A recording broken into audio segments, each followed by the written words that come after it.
Today, I speak with Tom Spores, a YouTuber with almost 14,000 subscribers, about a game both him and I have spent time covering extensively, Inazuma 11. We talk about the content creation process, what it means to be an Inatuber, avoiding burnout, tackling new endeavors, and more.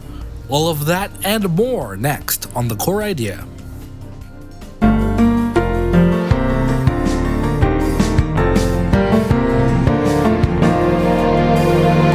Okay, I'm sitting down with Tom Spores, a British YouTuber. You started with various games like Professor Layton and Pokemon, and then you shifted over to Inazuma 11 with the Randomizer series of videos in January 2021. Tell me how you got to that idea. Right, so when I started doing, so I've been doing YouTube for I'd say about like 10 years in total. So many deleted channels that I'm obviously made. My first bloody video when I was 10 was like a house tour, which I'm sure you can imagine hasn't aged the best. But I made TXM in what was the date you said then? January 2021. Yeah, so I must have made TXM in 2020. Just after like all the COVID stuff. Started doing Pokemon, got about 20 subscribers from just posting on various Pokemon Discord servers, promoting my stuff. And then I basically sat down with Tale of the Toaster, a big Inazuma 11 YouTuber, as you know, and he said to me, you should do some Inazuma 11. And I was like, yeah, I could do some Inazuma 11, but I don't know what I'd do. Feels a bit pointless. Tale of the Toaster kind of has the scene covered. And he was like, well, why don't you try and do like a randomizer or something? And I was like, I didn't even know those existed. So I looked them up. Obviously, no one else really had done them before, especially in the English-speaking scene. So I did a randomizer. Day one of doing an Inazuma 11 randomizer, I gained about 100 subscribers or something. I went from like 20 to like 120 in like 24 hours. And it was crazy. I'd been doing YouTube for like, 8 years before that or something. Never seen anything like that. And it blew my mind. So I was like, right, that's it. I'm in. I'm Inazuma 11 forever now. So I did that. I did Inazuma 11 the Inazuma 11 Randomizer 1. And it was doing so well, I just kind of went, all right, Inazuma 11 2, Inazuma 11 3. And it kept doing so well, I was like, all right, well, I guess it's Inazuma 11 for life. Interesting. So, in the beginning, you were definitely doing like this daily video upload schedule. It's on brand for you to have kind of crazy schedules. Did you believe that was sustainable in the long term? Honestly, I don't even know what I thought. I guess the thing with Inazuma 11, obviously, is this game, this Inazuma 11 Victory Road. Originally Great Road, originally Inazuma 11 Ares. That's been hanging over me for so long, the entire time I've been doing Inazuma 11 content, that when I was first doing these daily uploads, we thought we were getting the game that year. You know what I mean? So Yeah. I was sat there going, right, if you get to the game, if you can do enough daily uploads to sustain you till this new game releases, there you go, you sorted. And then the game got delayed by a year. All right, if you can do enough daily uploads till that game comes out, and then I got really, really burnt out after a while of doing all these daily uploads without much real motivation or idea behind any of it. And that led to me stopping doing Inazuma 11 for a while, especially because I was moving across the country. I was starting university. I had so much going on in my life that I had to kind of put it on the side. And then when I got back into doing daily uploads, again, it was that sense of going, well, the game's coming out, so just make it to the game. Got delayed again. Just make it to the game. Got delayed again. And so I've winded up having to squeeze so much content out of nothing, essentially, which I like to think has become a strength of mine. But yeah, the daily schedule, it was meant to be sustainable up until a point, but that point has obviously been shifted so much that I haven't been able to keep to that as much as I would have liked. Right. That makes sense. So you've definitely experimented with different types of content. On June 9th, you stepped back from daily uploads, and then July 4th you kicked off the Yellow Shirt podcast. Tell me about your ideology behind like creating such a series and how it all worked. Yeah, so the Yellow Shirt podcast is something I'm still really proud of to this day. Basically, when I stopped doing daily uploads and moved from doing Inazuma 11, I was like, I want to give some variety a try. And obviously, it was all very hit or miss, as you would expect. But a lot of what I was doing then was just kind of, right, I've got some sort of a platform now. What have I always wanted to do? And I mean, a podcast was always near the top of that. I adore interviews. I love talking to people. I think people are some of the most interesting things in this entire world. And just especially getting to know the way people think about certain things, especially YouTube. I'm obsessed with YouTube. So the idea of sitting with someone and going, right, what are your thoughts on YouTube? What are your thoughts on the craft that you do? Was fascinating to me. And I mean, obviously a lot of the guests were friends, but then there was some one guest we had in the second half, I think episode 7 maybe, Hardy Tech Yo-Yo, who was my childhood favorite YouTuber. And I mean, my mum knew this man's name and knew how big of a deal it was when I got him on the podcast. Mm-hmm. And that video is still to this day the thing I'm the most proud of in my entire career. Wow. So tell me about like how production happened in the background. How did you schedule such an interview? For example, behind the scenes with this one, I DM'd you on Twitter, but we've been going back and forth about this since what? 2021, 2022-ish. So this is a long time in the making. So how did you schedule such an interview? Honestly, I wish there was a more interesting story. I DM'd him on Twitter. I saw he had DMs open, and I was like, you know what? You don't get something unless you shoot your shot. You know what I mean? You miss 100% of the shots you don't take. So I was like, right, I'm going to sit down. I'm going to DM this man. If he replies, brilliant. By that point, I'd had enough episodes of the series to where I could go, here are some examples of what I've done. This isn't just some guy with 5 subs messaging you going, hey, could you be on my podcast, please? It doesn't exist yet, but it will soon. Yeah. If this was right, look at what I've done. Here's what I've done. Here are the numbers I've got. Would you be up for doing this? Keeping in mind the guy hadn't made content for about a few years at this point, I think. And I was like, right, are you up for this? And he luckily replied, said he was down, and we've talked a bit since as well. So it's crazy. I mean, again, like I said, I wouldn't be doing YouTube if it wasn't for this guy, and especially when I was a kid, so much of the sorry, I'm just kind of rambling about this man now. So much of the content I did as a kid was based on what this guy would do. Whatever he did with his channel is what I would do, and some of that energy is still made its way into TXM today. I mean, there's a series I want to do when the new game launches that is so heavily inspired by this man's content. I want to try and get across just how big of a deal this was. No, I understand. But yeah, it was crazy. But yeah, it genuinely just came from a simple Twitter DM, which I guess is proof that at the end of the day, you never know what will happen when you do something. That is true. That is true. That's the beauty of online video creation. You know, it's like sometimes Exactly. it just takes as little as, hey, I remember. How did I meet Tail? I think I met Tail through. Oh man, I forget. But it started with a DM, Mm. and ever since then, he's been like whenever it came to like creating something, I would always go to like Tail first. Matter of fact, Tail was like one of the first 30 subscribers on my channel. It was after I'd done the top 20 Inazuma 11 soundtrack video, I think it was. I remember that Oh, video, lad. I oh remember that man. video. For the longest time, I'm like, I want to go get back into Inazuma content. And I remember I had this like big idea. It was called Lightning News. And I went to Tail and I was like, hey, I have this idea for a news show about Inazuma 11. And the first thing he said was, I'm not really sure why.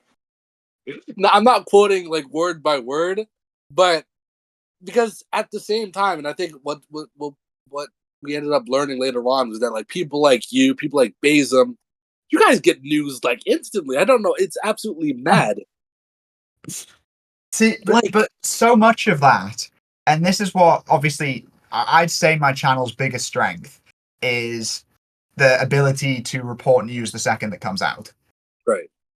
But you don't get that unless you genuinely commit every fiber of your being to that. And that's what I think, and that's what I always think there's this perception that my videos can look a little lazy on the outside. If you know what I mean? Because I think if you look at my videos, you kind of look, it's a guy in front of a camera, classic YouTube. It's a guy in front of a camera, oftentimes just reacting to a tweet. But which it might be selling myself short, but that's a lot of the time what it is. Mm. But what doesn't what you don't see is the time that is spent anticipating when that tweet's going to happen. Wait, you know what I mean? Making sure that my schedule's free so that if there's a chance a tweet might drop on this day, I can be there. I can be there frame one, get the video out, get the video recorded, edited, uploaded, thumbnail done, title done. And so there's an art to news reporting. I have oh my god, Edvardi, the respect I have for you, and I've raved about you to so many people because I've gone this is a guy who is talented. He has serious talent. Because I look at your stuff and I'm like, God, that is content. Some of the stuff you come out with, and I'll watch it and I'll go, that is talent, genuinely. Well, thank you. I mean, now, you know what's crazy though? I mean, I have equal amount of respect for you because like I now thankfully have like a team of people doing it. I have like Shamiz that's helping me with edits now, which is like That's right. it takes the things to the next level. I mean, but like you're doing all of this by yourself. How do you like anticipate when these tweets are coming? How do you mentally wrap your head around that? And then also like I guess try to plan around general uncertainty. I mean, it's partly called being chronically online, if I'm being honest with you. But a lot of it is one, I guess, doing it for as long as I have. Two, following as many people as I do in terms of contacts. Like I've got after doing this for a while, I've developed a list of people I trust, like 100% when it comes to this kind of stuff. When it comes to Inazuma 11 discussion and news and all that stuff. So I have my sources. My phone, the only thing I get notifications for, aside from like texts, the only thing is Inazuma 11 Twitter notifications. And if I know there's news, like the example I will always point to is I guess this month is a decent example actually. So obviously this month we were told that the demo is shadow dropping. We don't know when it's coming out, but it's coming out in March. Then there's also the plus, though I guess the bonus of there could be a tweet at any point this month, and it's likely there will be a tweet this month. All right. So how do you prepare for that? Basically, one, making sure that if I can feel, I mean, genuinely, so much of it is a gut instinct. I'm going to sound crazy, but if you get the sense from the ruminations of the earth that there might be a tweet that night, and, and genuinely, this works, you make sure that you've got alarms set. There were nights where I would be waking up every hour just to check Twitter in case there was a tweet. Because obviously you've got to understand that Japanese standard time is what I think 9 hours ahead of me, 8 hours ahead of me. So when I'm sleeping is when they're posting. So I've got to make sure there were some nights where I was getting up every hour, and my girlfriend would have the notifications set on her phone. I would so if ever I was asleep and she was awake, she could check for me. She could wake me up if need be. She was always on alert. She's brilliant. She was always on alert to where if news dropped in the middle of the night, I saw that news. She was ready for me to wake her up, her to bloody roll off the bed and lie down behind the bed so I could record the content as quickly as possible. Having shirts ready to be put on in a moment's notice. Making sure I had no other commitments. And in the entire month of March, but also then you got to figure out, right, so what are the times where I'm free? So generally, Inazuma 11 news won't get posted between 3 p.m. and 8 p.m. UK time. So, okay, so I can do stuff in that time. But the rest of the time, I have to be on high alert. And that's what a lot of it became, was just that general sense of being on high alert. You suffer for it, but of course you do.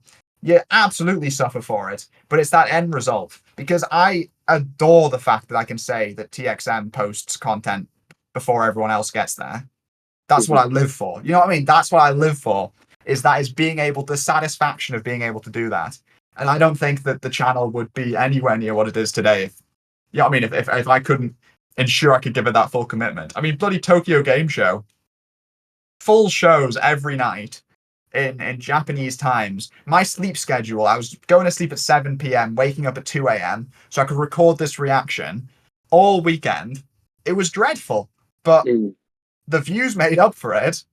And that's what I've got to focus on. You know what I mean? It's the end result more than the actual way of getting there.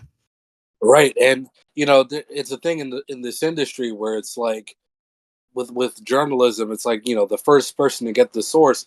That's really what dictates the coverage moving forward. I will not lie and say that I will more often than not look at a TXM video than actually look at the blog post. You know what I mean? Watch the video. Watch the video in one screen, read the blog post for myself in another screen, write some notes. You know what I mean? Like I'll be the first to admit that. So I mean, like, huge respect, because that's commitment to the next level. So I actually have a question to piggyback off of that. You've engaged in some philanthropic endeavors with your charity streams. Yeah. Tell me a little bit about them. We have some notes here. You stream for about 8 to 12 hours on end, and most recently, this year, you raised over 3,000 pounds for Motor Neurone Disease Association. Tell me about, number one, why did you choose to do motor neuron disease of all I guess causes, number one, and number two, how do you manage to stay awake and remain entertaining for the entire duration? Loaded question. I'm sorry. That's all right. So the first part of the question, why motor neuron disease? So my granddad, unfortunately, suffers from motor neuron disease, which is a horrible terminal illness.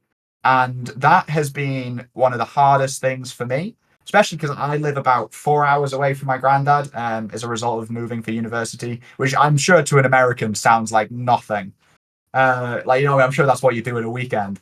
But Right. in for England, obviously that's the entire country basically.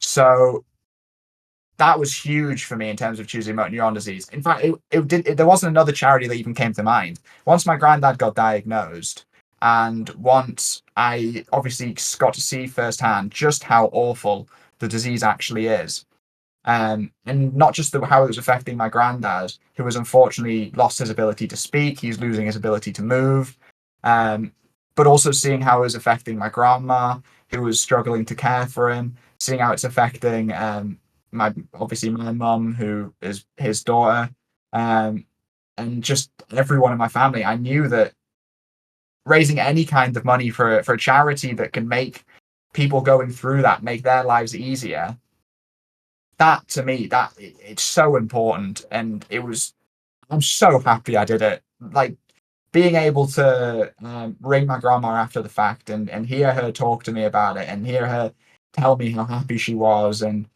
because, it's a charity that my family are potentially going to make genuine use of, because we'll probably actually need their services. And I think there was the guy we talked to from the charity, Tom Quirk, there was a thing he said where £2,000 could buy a laptop with specialist software on it for a researcher to look to research into how motor neuron disease could be potentially cured. And once I heard that, there's no going back. You know what I mean? And we raised £3,000. We raised about what, £1,000 in the first 30 minutes, I think. It was so incredibly important to me that stream did well, and I'm so happy with how it went. Um, and in response to your second question of how can I do it, well, that stream was a lot easier because we had Alexander Greensmith, we had Taylor the Toaster there alongside me, and we had the way that the stream was planned out was there was a ton of different events. We had a new event every hour with some general Inazuma 11 gameplay in between. So I'm so happy with how that stream went. 8 hours of interesting, properly staged big event with two camera setup with 3 different monitors, showing PowerPoint presentations, all kinds of things. And so my answer to how do I keep it entertaining would just be by making sure there was always something going on. There was always new stuff going on. And that's the main thing. Tedium creates boredom at the end of the day. And if I'm bored, the viewer's bored. If I'm sat there doing the same thing for 8 hours, I'm more than likely going to get bored. If I'm bored, you know what I mean? It's not going to be interesting content. But if we're changing it up, if we're constantly changing it up every hour, going, right, here's this new thing. We're back up on our feet. I'm taking part in the quiz this time. I'm hosting the quiz this time. Guys, just so you know, there'll be this event at 4 p.m. That's keeping things interesting. It's keeping things moving. Up the 8-hour stream that we did recently, it felt so short. Compared to some of the past ones where there was less content planned, this one flew by. Mm-hmm. So tell me a little bit about how you worked that out technologically. I mean, you mentioned you had 3 monitors, 2 cameras. That's a lot of sources to plug into one computer. I mean, what's your setup looking like? Honestly, I wish I could tell you. So I'll be honest. The 8-hour charity stream, we prayed. We prayed to everything up above. Fingers crossed that nothing would go wrong, and somehow nothing did. I can't believe it. The amount of stuff that was plugged into my computer. So my computer, I wish I could tell you any of the specs or any of the names of anything, but it's a computer that my mum managed to secure for free from her work. It was just like a spare computer they had running around. And I was running my entire YouTube channel off a laptop at that point. My original setup was a laptop that could barely run the editing software I was using, and I had this way too expensive, well, not even expensive, but just way too good camera to use as a face cam that was producing these massive video files that I would have to take out the SD card, put in the memory stick, put the memory stick into the laptop, almost crash my laptop moving the video files across. So yeah, I was excited when I got the computer. But it's genuine. I have no idea how it's held together. It's the one I've had the entire time doing YouTube since I got it, probably December 2020, and it just about holds together. It's starting to lose its way now, but we had 2 cameras plugged in, 1 camera to face me, 1 camera to face whoever was off to the side, potentially doing quizzes. We used my 2 monitors plus our TV is the other monitor. So there was an awful lot plugged into it, but it coped. Somehow we didn't have a single technical hiccup. Interesting. So you said you had some gameplay going on intermittently throughout the show. Do you use a capture card? Do you use some sort of an emulator? How does that work? So I use an emulator for any kind of, I guess any kind of DS, 3DS, Game Boy Advance, any of that stuff. I don't know how much I'm allowed to go into legally, if I'm being honest. But yeah, I use an emulator for that kind of stuff. I wish I had access to a capture card, but it is a long forgotten art. I do have a Switch capture card, which I'll be recording all Victory Road footage for. I've got my classic Elgato, which I'm finally getting to bust out, which is quite nice. Ooh, fancy new I know. equipment. The new equipment feeling is always the greatest. I'm recording my face cam with this new like tripod phone thing that I I love got. that. New I got a new lav mic. to plug into my phone. This is where the new equipment feeling is just it's heaven. It's heaven. I love that. Except for the learning kinks and stuff like that. But minor details, am I right?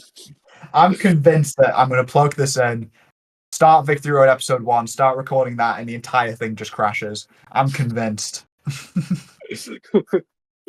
I feel you. I feel you. So actually, you were talking about experimenting with different types of content. So you also did some work with Killian Valentine on some music videos. The first one of which being Aggressively Fine, April Banger. 17th, 2021. Tell me about that production Really? process. Yeah, it's been a while. I remember first watching Wow. that video actually. That's funny. God, I imagine that was an experience. It Um, truly was. so okay, Aggressively Fine. So I don't even remember. So there was a time when in the Pokemon community, Pokemon YouTubers would celebrate their milestones by doing these big live stream events. And they would start their live stream event with a music video. And it was this they would have one friend who could do the music. So they would get that friend to do all the music, and then they would do this horrible rap or like you know what I mean, but like intentionally a bit bad. And I was like, I want to do that. Because so much of my YouTube career is looking at other stuff other people do and going, I want to do that, but I want to Inazuma 11ify it. And so I was looking at this and I was like, right, well, I'm about to hit 500 subscribers. So why not make a music video? And luckily, Killian had just popped into my live stream chat at the time. So I was befriending him. And he was getting me set up with some music for some like outros and stuff.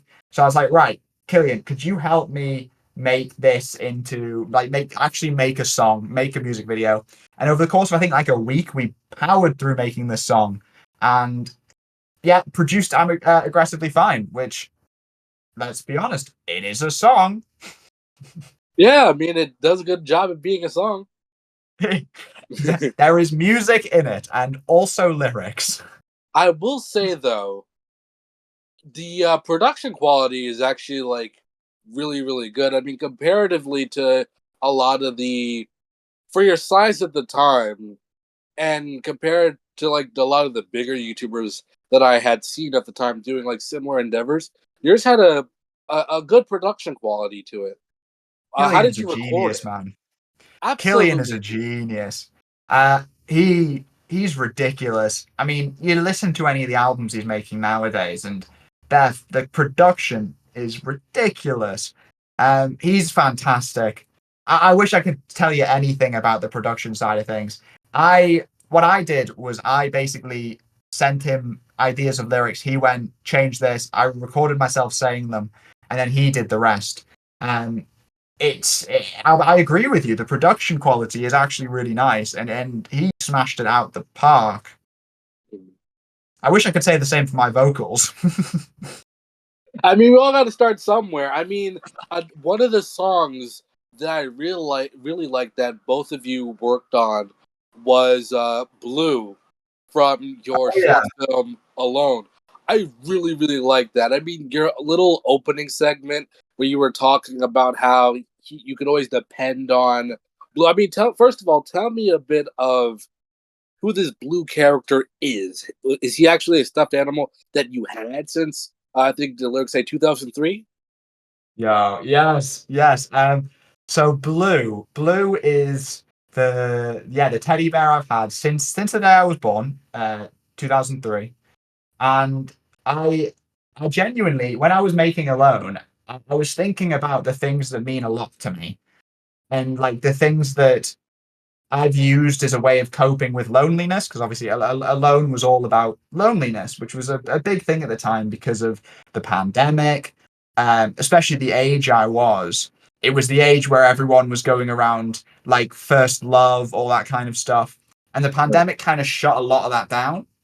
So I remember at the time I was thinking, right, so what do I use to cope with loneliness? And Blue immediately became a massive thing because as a kid, my imagination was wild, as I'm sure most kids are. I would me and my sister would take our stuffed animals. We had this thing. It was called Cold Land and Hot Land, which like they were like the different kingdoms they would rule. Then I was so obsessed with YouTube at the time. I made Blue a full-on YouTube channel, like not a real one. I would take notebooks and I would write down all of the Let's Play videos that he did. I would plan out all of his series with the episode titles. I look at exactly how many numbers, like how many episodes each Let's Play would have. So he just became such a character in my mind that it was like having a friend in a really sad way. It was like having a friend. So when I was thinking of ways to cope with loneliness, he was the first thing that came to mind to kind of help represent, I guess, imaginary friends in their entirety. Interesting. So, I mean, that ties me perfectly into talking about the film as a whole. Again, you said it tackled a lot of loneliness. It also tackled parasocial relationships. I think in the short film, you had a bit of a one with Emma Watson. I have two questions. First of all, I had one too, so no judgment here. But but is that something that you actually dealt with firsthand? What, you mean like parasocial relationships? Yes. I wouldn't say firsthand.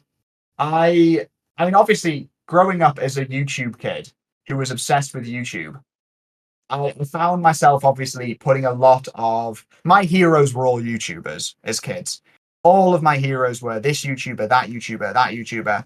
And so, with YouTubers especially, there was a certain time period where so many were getting exposed as these horrible, horrible people Mhm. that it kind of made me realize, oh, wait, this is bad. This whole putting stock into your heroes thing, especially when that hero, you have no idea who they are. It sounds so obvious when you say it like that, but this might not be a good thing. And so that obviously ties, and especially because of the platform that I'd been so lucky to garner up to that point, it made me think, oh my god, what if there's actually someone out there who's thinking that about me? What, you know, I mean, I'm not a perfect person. I don't want anyone looking at me and going, "Yeah, this is the man I'm going to base my life around." Right. Absolutely not.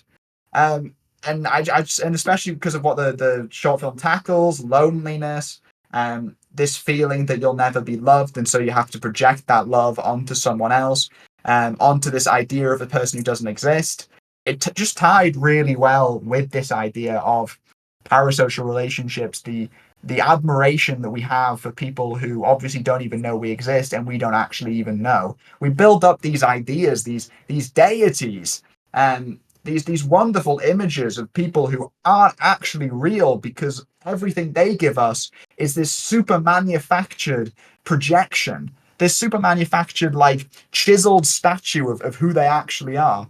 As much as I'd love to believe that Emma Watson is this absolutely wonderful person, I'm sure she has some flaws. I don't Right. know what they are, but I'm sure they exist. You know what I mean? And so, parasocial relationships as a whole, I think, are something that need to be, especially in this age of stan culture, there's something that we need to be reminded about them a lot more. Exactly, and you tackled a topic that I actually was just going to segue into, which is the topic of stan culture. I mean, we live in a different time of in terms of content creation. It's almost where we're tying this line of hyper personality, but also a distance of that personality. I don't know if that's the wording I want to use, but for example, right, we have this this uh this disconnect between uh creators like maybe Taylor Swift or BTS or Hmm.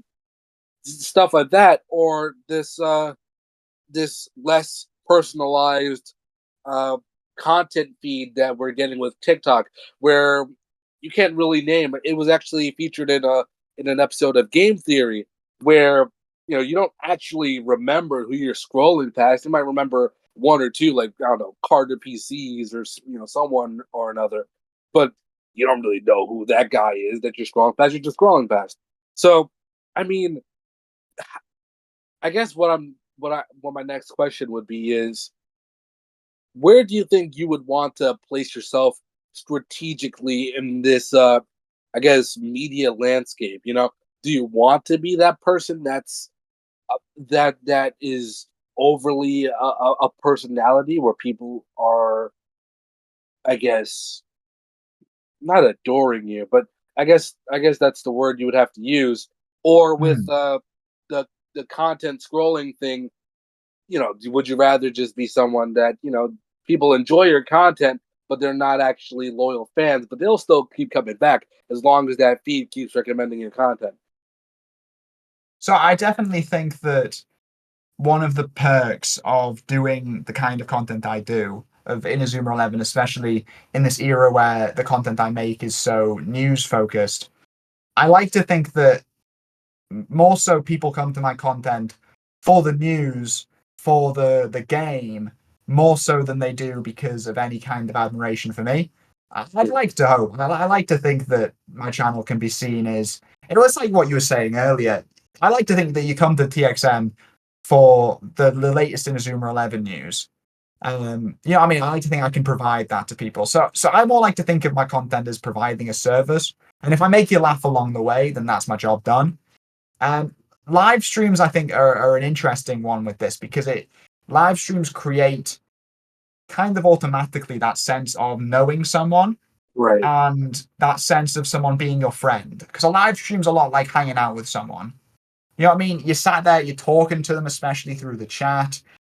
It is kind of like hanging out, as a creator, that creates a lot of uncomfortable moments where people can get to I guess they can lower their boundaries too much or not understand what boundaries should be in place with them, creator versus viewers, which does lead to uncomfortable moments. But it's like I said, I want my content first and foremost to provide a service to entertain. I don't think my content should ever really be seen as being first and foremost about me Mhm. because I don't think I'm that interesting. I don't think that my content should be the Tom Spurs show.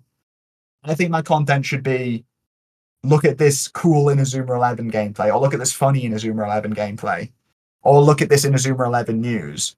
You know what I mean? Right, right. Same here with what we're doing. For the longest time, I had a channel called EdvardiJ. I don't really upload on there anymore for two reasons. Partially because I lost the password. Nice. Uh, yeah, I know. Uh, it was such a debacle because I actually lost that account and the account that we were posting like our news on at the time, which really sucked. Um, Yeah.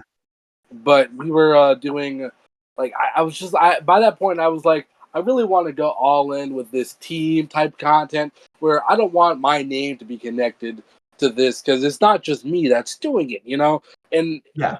I'm not the focus of what we're creating. It's at the time we were doing lightning news, so we would talk about the latest Great Road of Heroes mod, or we would talk about we had the tech edition that was just starting up, so we would talk about the chaos that was happening at Twitter.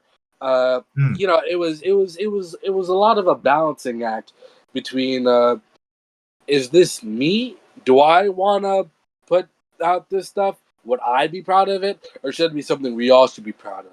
So I respect you for kind of creating that distinction with your content from the offset instead of waiting until like I don't know became some sort of a problem to I guess address it. No, you're all right. I was just going to say, I just as as a general kind of um, add on to that, I think that I think parasocial relationships are a massive, massive danger. And so I think that it should be something that every creator is aware of.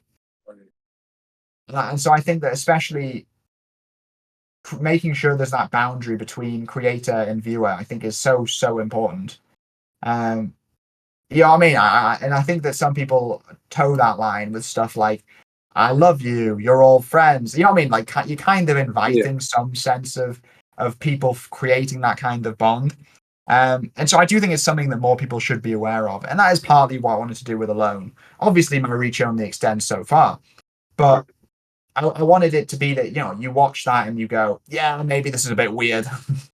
Right. I do have a question though. I mean, would you say though that the parasocial type content is more financially I guess, financially attractive.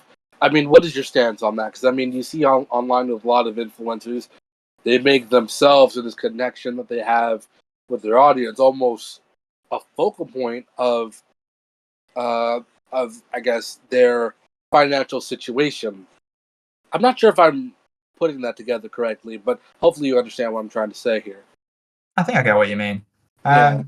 I think that there is definitely uh, a lot to be gained by inviting that parasocial bond, because you look at the created like stan culture as a whole, and you go, and you know what I mean, if you can create that, my God, if I had an army of TXM fans who were as into me as people are into Taylor Swift, I could take over the world. You know what I mean? I could finally achieve my goal of world domination. So I do think that. So I think that it's absolutely something that can be weaponized. And if I was smart, I would shut up and I would go and I would tell people, "Hey, I love you all. You're all my best friends. Subscribe, please. Give me money." You know what I mean? Like, I do think that that would be the financially smart move to make.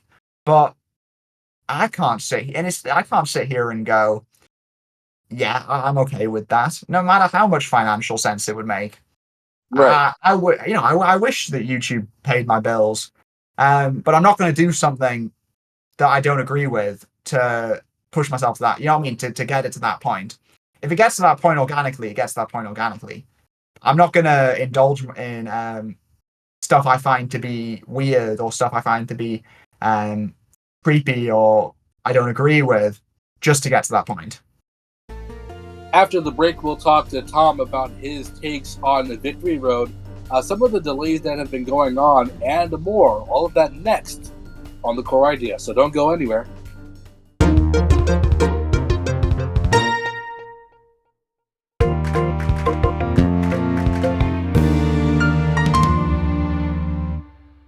Welcome back. So, developing news here, which has happened over the past, I guess, week or so. We actually have a solid official date for the first time in I think the past 6 years of development hell, where we've been seeing the 8 years. game. Eight, wow. Oh yeah, that's Yeah. right. Wow, that's crazy to think about. uh we've gotten some vague dates in terms of, we'll get in March, or we'll get in 2020, or we'll get in 2019. But now for the first time we have an official date, which is March 28th, and that's for the worldwide demo. uh what's your reaction? God, I mean, it's a funny one. I think making so much content about this game, and obviously planning so much content about this game, that so many of my initial thoughts when I heard the release date was, great, video time. This is the moment. Let's go hard. Daily live streams. You know what I mean? All that kind of stuff. Mhm. It didn't even occur to me until a few days after that I actually get to play a new Inazuma 11 game this week. You know what I mean? Yeah. I, I was so caught up in this idea of Inazuma 11 just being a means to an end that it didn't even occur to me that I really love this franchise, and I have since I was little, and I get to play a new installment. It's been over a decade, and I get to play a new installment of this franchise like on Thursday. It's absolutely mad. I mean, I've been a fan since seven. I was 7 years old when I found the game. Uh, Wow. uh, we Americans have gotten a really bad deal when it comes Yeah. to Inazuma releases. Okay, we got one lonesome game, which was Inazuma 11 1 for the 3DS, and I couldn't even play it because the whole thing with putting a credit card into your DS and the whole setting up Yeah. your Nintendo Network ID, that was something that my mom didn't want to do. So I couldn't play the game. So I watched the 3 episodes that were on. This is when Satoru Iwata, rest in peace. That was when he was still presenting the Mm, directs, and they released 3 episodes to the eShop, and I watched yeah. those 3 episodes on repeat. I was like, I realized that I have the YouTube app on my 3DS. I look it up. I see a playlist of episodes. I'm like, oh yeah, we are eating. I watched every episode except for season 3. I'm trying to finish season 3 now. It's very long. Nice. It is Um, very long. but just the thought of actually being able to play the first, I guess, official game that's to come to the United States, uh, it's mind boggling. It's wild. And I mean, you've been training for this day since day one. So I mean, like it's I think it's kind of natural for you to be like, man, content. We gotta get out here and get some. Let's go. But Yeah. that actually leads me perfectly into my question. What do you? I know you can't really go into detail because secrets. But how? What do you have planned for this game? I mean, I hear there's going to be a lot of content coming soon. Yeah, basically, you've answered your own question there. Really, a lot of content. I obviously plan to make videos covering as many aspects of the game as possible. So the single player mode, the online multiplayer mode. I plan on making videos about tutorials on how to unlock certain things. Character analysis videos. If you can think of a kind of video, odds are it's getting made in the next few months. I plan on doing daily live streams with it as much as I possibly can. We're hosting a tournament this weekend, Easter weekend, which I think I've been told by a lot of reliable sources that it in 12 hours became the biggest Inazuma 11 tournament of all time, going off signups. So that's exciting. So Mhm. it's a lot of big stuff like that. We've got some charity events planned to happen in the next few months, throughout the rest of the year. So it's essentially a case of trying to do lots and lots of things, lots of big things, and lots of exciting things. Interesting. So I mean, uh, compared to the original Ares game and Great Road, we have this new game. I mean, Ares had, I guess, a bit more of a Breath of the Wild esque scope. It was a lot bigger in scale in terms of, I don't know, graphics. Yeah, Now we got a lot more scaled down of the game, but more story. Which do you prefer? I honestly, I've been following this game's development very, very closely, obviously over the last 8 years, and I think this is by a mile the best it's ever sounded on a purely premise level. I think Chronicle mode, when that happens in the full game, it's genius, absolutely genius. I think the way they've actually developed the systems. If you go back and look at some of those images of Inazuma 11 Ares, whatever they were cooking there, I have no idea what they were trying to go for. It just looks bonkers. But I think this is the best the game's ever sounded, the best the game's ever looked. Everything about it is definitely more promising than what it was, which was just kind of, I guess, a vague, overambitious attempt to just go, how can we convert Inazuma 11 to a console game? Now, I love this idea of a brand new story we've never experienced. I love this idea of online tournaments, online multiplayer, ranked multiplayer. They're going to try, well, I think they've said they want this game to last 5 years. That's crazy. Five Uh, years? That's 5 years of content right there.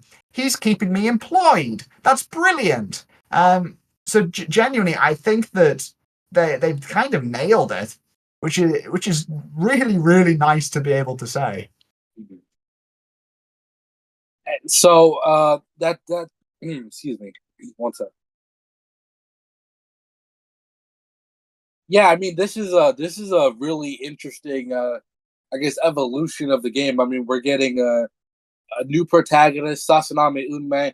Uh, a lot of people were skeptical when they were hearing that the main character was going to be a manager and not like a Hmm. goalkeeper or a defender like Mark Evans, or actually I think Orion was a midfielder, right? Yeah, we've never had a Yeah, defender. yeah. So Orion and Mark, they were both they were actual players, and Sunny, right, obviously. So now we have someone that's more men off to the sidelines. I mean, what's your reaction? I love it. I think it's great. I mean, I'm the kind of person who sits and plays Football Manager for hours upon hours. I think I have about 2,000 hours in one of the games. It's a problem. But so to hear that the new Inazuma 11 game, the main character is a manager, and it's this idea of building your team, which I've always thought was the most interesting part of the game. And this idea of building your team with like an element of tactics to it all. There was a strategy meeting video they posted, which apparently you do before every match in the game, like every story match. You have this strategy meeting, which to me sounds brilliant. I just love this idea of making the main character not just some player who you know is going to be either overpowered or you know is going to be the focus of everything. Or for instance, in Inazuma 11 1, or I think it might be 2 or 3, where it's like you have to use mark and goal all the time. It gets a bit boring. I like the idea of having a manager is the main character because it gives you a tad more freedom with stuff. And it puts that focus more onto the tactical side and the building your team side, which I think is where Inazuma 11 shines. Interesting. So, I mean, if you had to create an ideal lineup, what would that lineup look like? Well, my dream Inazuma 11 team. Mm-hmm. What, just out of the players? Ooh, that's a good question. What, just you want just basically my favorite players? Your favorite players and maybe what positions you'd have them play.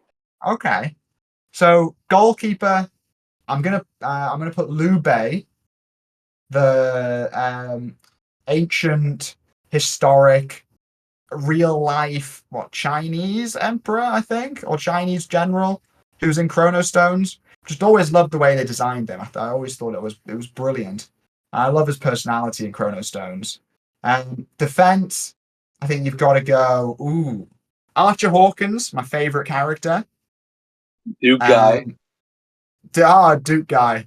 Duke guy's got to go in midfield if that's allowed. Or I guess the scout he's based on, Sunny Cinders. Also in defense, Aitor would be a good pick. I love Aitor. And I'll throw in Todd Ironside. Why not? Midfield, obviously we've got Duke guy, Sunny Cinders. We've got Caleb Stonewall, Aphrodite. This is just off the top of my head, so it's a bit normy, but bear with me. I'd also go. Ooh, who else could be a good midfielder? Cronus 4 Seasons, not exactly a midfielder, but I've always liked him. And then up front, Nelly Raimon. Nelly as forward? Absolutely. You've got to have Nelly up there. Wow. I know I'd go, she's the best girl for you, but geez. It's got to be. Absolutely. Nelly up there. Falco Flashman from Galaxy. And let's go Xanark. Ooh, okay. That's What's an your interesting team? lineup. I would have to say, okay, boom. So He's got this ready. He's got this prepared. Man, LeChance is my favorite goalkeeper, just because I Nice. like how he's not immediately good from the start. Yeah. You know what I mean? It's like Yeah. with Mark, you kind of already know that he's like he got an eye for this whole soccer thing.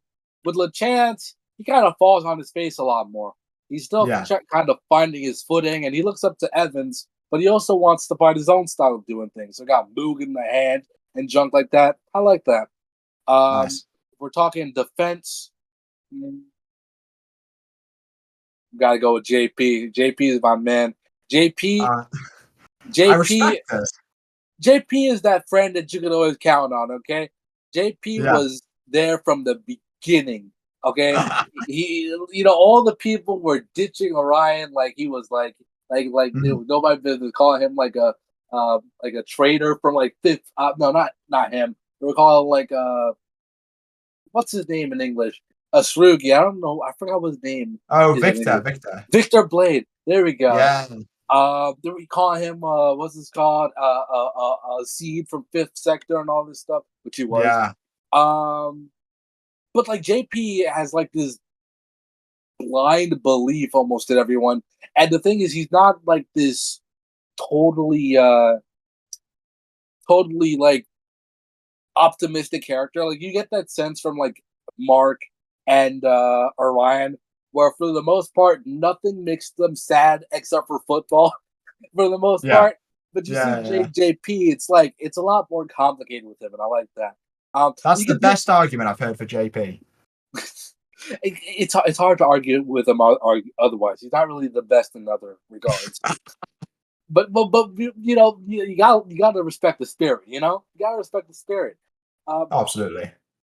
Honestly, I feel like for me that's why like character arcs would be a major thing, a Mm. major player in my selection uh, for players. Like for example, Bellatrix from the Genesis, I would Yeah. have her at midfield. The reason why I would have her at midfield, besides the fact I had a crush on her at like 9 years old, we won't Nice. talk about that. We won't talk about that. I think it's just the blue hair. Nice. But I actually do like the story of the the Alias Rock is kind of goofy of a Yeah. premise if you really think about it, but it also introduces this idea of man, I'm turning a simple lineup into a breakdown of character analysis. Jeez. It's all Um, right. but uh, season two for me, I feel like it was the strong suit of the series because it really. I mean, I can't speak for season three yet, but Yeah. as for what I've seen, season two was it. You get to see a lot more of the personal side of character. You know what I mean? They basically Yeah. had their own 9/11 right in front of their eyes. I mean, big dudes kicking soccer balls into their school, destroying the school, potentially True. killing people. You know what I mean? True. Yeah. Yeah. They had to watch that with their own eyes. And then on top of that, deal with that grief, see their friends in hospital, right? Push on to try to save the world. I don't know why they don't call like, I don't know, MI5 or something. I'll call it CIA. But I think the US has like the Intergalactic Task Force or something. It's like a US EU collaboration thing. I forgot what it's called, but I don't know. You could call it them. But like they're off to save the world, and they're really struggling. Like for Mm. once, it's not like this whole Rymon is beating every team because they have this fight and determination. They actually have to go through work. They have to go through training. We got to see. We got to meet new characters. We got to meet the most useless character in the entire franchise, Sue. um, we, you know, we got to really we got to meet a cast that actually feels like they are together. Like they came from something and they've grown towards the end Yeah. of the season because of it. And it's just to me the pinnacle of what I think Inazuma could do. What they should have done with Orion and Ares and Orion was kind of build upon that. I feel like they kind of Ares and Orion was kind of a melting pot of a bunch of ideas that to me kind of never got finished. If that I get makes that. sense. I get that. Like Yeah. it's good. It's good. It's the same lovable fantasy, high action football stuff that you would recognize. I mean, we see a death in the first episode with Sonny's mom. I mean, it's not directly said, but you kind of get the idea. And he Mm. has to go through that and go through that pain. I mean, character analysis is a very important part. If you really look into Inazuma 11 and really analyze like how certain characters interact, sure, some things don't exactly make sense, right? But you can also Yeah. look at some episodes and be like, man, why do I feel like why do I feel kind of sad? I mean, it's the whole we won but at what cost type of thing, Yeah. you know. Yeah. Yeah. So uh, let's to talk about forwards. Let's see. I'm thinking Bylon. Nice. Um, Nice. I'm thinking who did I put? actually. I could be a normie, an absolute normie, and put like Axel there, right? But I think I I know won't your. judge. I think I know your feelings on Axel because I think didn't you do like a video on that in the past? On like Yeah, so yeah, I did character reviews for a while. Um and I actually, fun fact regarding the Axel Blaze one, I was looking up just randomly. I was on Reddit because I saw that my tournament got posted on Reddit. So I was on Reddit, and I ended up seeing this post, which was like, I'll be honest, I search myself up on Reddit sometimes. Sue me. And I saw this thing which was like, um, response to TXM's Axel Blaze video. I didn't click on it because, oh my god, that scares me. Mhm. Response. Uh, but I just, yeah, I guess it was controversial. I think I just called out. I don't remember it particularly well. I think I said that Axel Blaze was quite bland, which I do kind of stand by. I think he's a bit boring. I agree. I actually agree to a sense. I mean, the thing is with his character, he's like, and I think you said this in the video. I mean, it's been some years since I watched it, but he's just mad for the sake of being mad a lot of the time. You know what I Hmm. mean? Yeah, Where it's just like, yeah, I mean, yeah.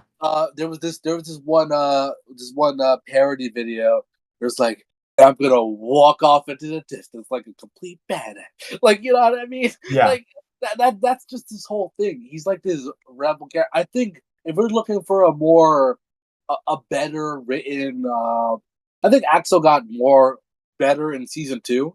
Right in season one, it was Yeah. abysmal. I mean, he was just kind of like, again, he was just mad for the sake of being mad. And then suddenly out of nowhere, he's just like, you know what? I'll play football for the sake of playing football. You know what I mean? It's Yeah. just like, what now we understand. Like, now obviously we know he did it. He didn't want to do it because of his sister. But then like he looks at Mark and he's like, wow, this guy is like really dedicated and stuff. And I don't want to keep running away from my problems forever and stuff like that. But it's like, eh, So okay, I I guess. think my issue with Axel is he gets he kind of does the same thing every Mhm. season, especially in the original three. He kind of is okay. He likes football now. He stopped playing football. Oh wait, he's back playing football with a new fire move. And it's Mhm. kind of repeat that across the first three seasons. So by season three, when it's doing the whole doctor subplot, it's just a bit repetitive. Yeah, 100%. The perfect analogy I thought of is we all have that friend that will be like, I'm leaving social media for X amount of time. If you don't have Yeah, my phone number, then you're not important or whatever. And then they'll come back within a week and they'll be like more or less the exact same. And then they'll just leave again. yeah, you know, um, yeah. that's the best example I could come up with it because you do have a point. Another thing about Axel, which I thought was, if we're talking about a good character that I really, really thought was a better implementation of like that whole rebel type archetype, would be with Victor Blade, right? Where Yeah. he actually does like, he has about the same motivation uh as uh as Axel would have. You know, his brother is injured, and he wants to fight with Fifth Sector to pay for his brother's medical bills. More or less. It, already from the start, you have a way better motivation than with Axel, right? Because he doesn't want to play football because he thinks that was the reason why his sister got hit by the truck. But is that? I know characters aren't meant to act logically, but I don't think anyone that's Hmm. actually like like a real person or something like that would react to such a thing in that manner. They'd probably stop playing for a bit of time, but they wouldn't swear it off forever. You know what I mean? I get that. I get that. I don't know. I mean, I still like his character. I mean, like, it's he's the perfect balance between Kiddo, Jude Sharp, Mark Evans and himself. I mean, Jude is like this ultra perceptive dude that's like kind of chill, but he also can get serious. You know what I mean? But he's very perceptive. This guy Yeah. Axel, he's a very impulsive guy, and he has a bit of an attitude sometimes. But when you warm up to him, and when he warms up to you, he's like a cat. You know what I mean? When he warms up to you, he's a pretty lovable guy. And then Mark, you just always happy. You know what I mean? Yeah. Yeah. Um, Yeah. for the most part, I mean, there's been a few parts where he's been sad. But yeah. So I mean, if we're talking forwards, I don't know. Would I put him there? I'd probably put Victor Blade there because I mean, uh, what's that move that he has where he does the spear shot? You would think I'd never Oh, Death the Spear. spear shot. Yeah. Yeah. That's Is not. it Wait. That's not Victor. Do you mean what? There's bicycle sword. the one There's where he kicks it back and then like it goes over his head and then it becomes like a dagger? yeah, bicycle sword. I That's, love that yeah. move. I love that I move. know. Completely agree. So yeah, I'll put Victor Blade there. So we got Victor Blade, Bylon, who else? Who else? Um, I'd actually probably have like only two forwards. For midfield, I'd probably have Goldie. I'll probably Nice. have Bellatrix just because why not? Uh, for midfield, I'd also have it's interesting.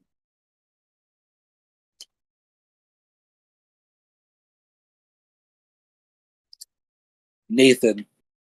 Nathan. Nice. Nice. Uh, Good pick. and who else would I have?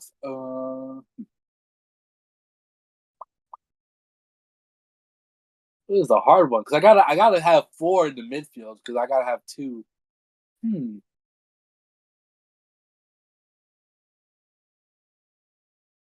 I'm gonna leave that spot vacant for the time being. I'm gonna sit on that one. For Nice. defense, we're gonna have obviously Mark. He got the Megaton head. I mean, come on. Oh, okay. Okay. Interesting pick. You know, it's a pretty basic one if you really think about it. But Mark and yeah, defense, though. I like that. yeah. Who else would I have in defense? Uh, we got to get the wall himself, Jack. Um, Nice. who else? I already said I'd have JP there, right? Yeah, yeah, So yeah. You've committed to JP. hmm, So I think one more.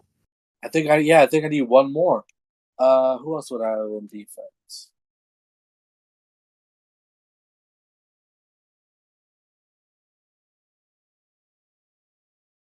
You know what? I like Hawkins. Let's put Hawkins in defense.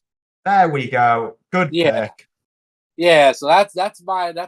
I don't even remember. It took me so long to come up with that lineup that I genuinely forgot. I think okay. So we have the chance and goalkeeper. We have JP, uh, uh, Mark, Mark, Jack.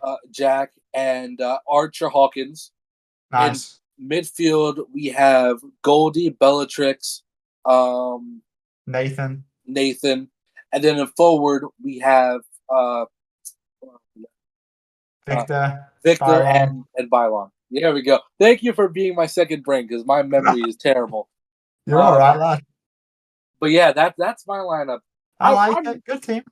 I'm looking forward to playing this game so bad. You don't understand. I looked at the I get roster that. on the website, um, on the playtest, and do you see the amount of characters that they have from all the Yeah. games? Absolutely nothing. Those are just the all-star teams. Those are just the all-star teams. I wonder how they're gonna like get the like the pantses. Shout out to Tale of the Toaster. I wonder how they're gonna implement pants into the story. No, I can't wait to be able to finally play the beta. Um, Again, it's such a long time coming, but then Mhm. also just to sit down and play Inazuma 11. Like my schedule for the first day of release, it's intense, but I'm so excited for the part of the day where I'm done recording my initial videos. I can just sit down, controller in hand, and play some online matches. I've been looking forward to doing that since since I first discovered Inazuma 11. Right. Right. And that's the that I think that's also the charm, which I don't think a lot of people got to experience, which was the online play. You know, Yeah, it's just like but we've actually never like had it before. no. I think the most we had was what local play, right? By download Yeah, by yeah. DS. And then Yeah. through the power of emulation, people figured out some ways of trying to play online. But even then, it never quite worked. It was always a bit too laggy to actually be genuinely competitive. Mm. Yeah, so having an officially supported online game, that's gonna be massive. I think Strikers did Strikers not have one? Or was that Japan only Strikers, thing? I don't believe had much. I mean, maybe there was a bit. Can't remember too much about Strikers in terms of the online. I know that you can play Strikers online with emulation. Mhm. Because there have been events like this, the Strikers World Cup, Right. the Strikers Foot Draft Cup, which I competed in, all of which obviously are people from all across the world. And I mean, I just think it's interesting how for a game that has had no online presence for so long, there's still full competitive scenes, clans made. I mean, it's like I've said at this tournament, and where I can see everyone who signs up, and I'd see some names, and I'm like, "You're a big player. You're a big player." I just think it's so interesting how this community is being created, and it's lasted so long. Right. And I mean, part of that is due in part to, I guess, how you change the sphere of content. I mean, if you think about it, you brought a lot of Pokemon influence to the community, which I think vitalized, brought a bit of a new lifeline to the state of content. You know what I mean? I mean, the think about it. Who would have thought that you could modify the files of the original Inazuma 11 to get just random characters that were just, you know what I mean? Like, who would have thought of that? Yeah, yeah, It's such a unique thing to have been contributed to the community, and because of that, now we have a Tail and just more creators. I mean, you inspired me to do a lot of the more experimental Inazuma content. A lot of it never released because reasons. But I it, get that. you know, just looking back on how much the sphere had changed in the past 3 years. I mean, it's almost went through a renaissance, so to speak. No. I think it's so interesting you bring up the Pokemon influence, um, because I think that if you were to look at people who have been inspired by myself, and I don't want any of this to sound egotistical, but I think if you were to look at certain things people have done and the stuff that people will take from my channel, or not take because they ask very politely, or okay, at the very least, the people who ask very politely, they'll take things like the Inazuma 11 Nuzlocke format, which is originated from Pokemon, the Inazuma 11, like we do draft matches, or then we fight where it's we'll take turns picking each other's team, or this challenge will determine what our team is, and then we'll have a match. Those kind of challenges, they are very Pokemon inspired. If anything, they're taken directly from Pokemon YouTube and applied to Inazuma 11. That's part of a strategy that I've always done with YouTube, which it's originated by Ludwig, who's a phenomenal YouTuber, and it's Mhm. called the Yoink and Twist. I love it. Where you take someone else's content, you yoink it, but you twist it. You have to add a twist, or else obviously you're just stealing. Right. Um, but you add your twist, and in my case, my twist is always Inazuma 11. And so my strategy has always been, and people have asked, gone, how do you make so many, like, you know what I mean, how do you come up with the ideas? Honestly, half the time, my way of coming up with ideas is I go onto a YouTuber's channel who I like, I scroll through their videos, and I go, which of these can I take the concept of and apply to Inazuma 11? And if, say, there's a video which I can't directly apply to Inazuma 11, I go, right, but what kind of Inazuma 11 ideas does this give me? And Right. I'm lucky that Inazuma 11 is such a niche that, I can do that and I'm not just ripping people off because, it's not like they're going to go and use that in Inazuma 11. So it's a market that there's not a whole lot of cooks in the kitchen, I guess. Yeah. Uh, but it's that for me has always been my way of making content, and it's been interesting to see how people have gravitated towards that. Other creators doing similar things. It's great, and I agree that I think Inazuma 11 content as a whole has been revitalized massively since I joined the scene. I don't think that's in any part to do with me. I think that's to do in part with the new game and the hype around that. But it's great just seeing everyone be so excited, see new creators come through. I love the way YouTube does my algorithm because they recommend me Inazuma 11 YouTubers who are just starting out all the time. I get so many recommendations, which are someone's first Inazuma 11 video. And Mm-hmm.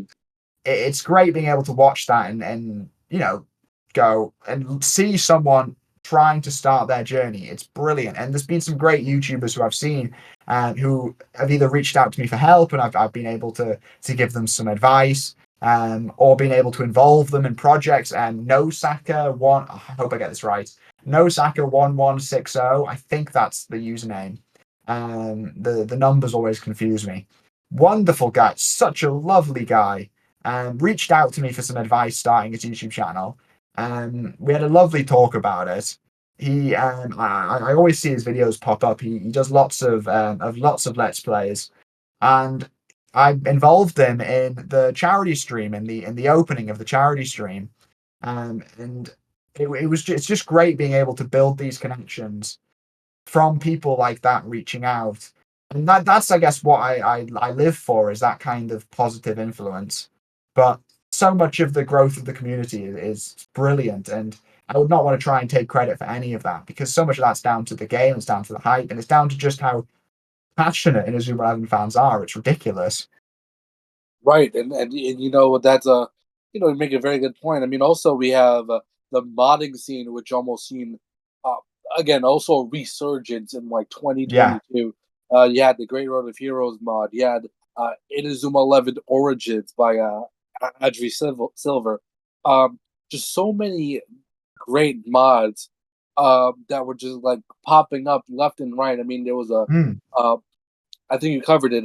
Pokemon Inazuma 11 mod where they put like Pokemon characters into Inazuma 11. All sorts of just really really yeah, cool things. People trying to alter the stats of the game, make it harder. Uh, we had the first. I think what really started to kick the whole thing off in I guess the whole resurgence, which was the translation of the Go Galaxy patch in yeah, 2020.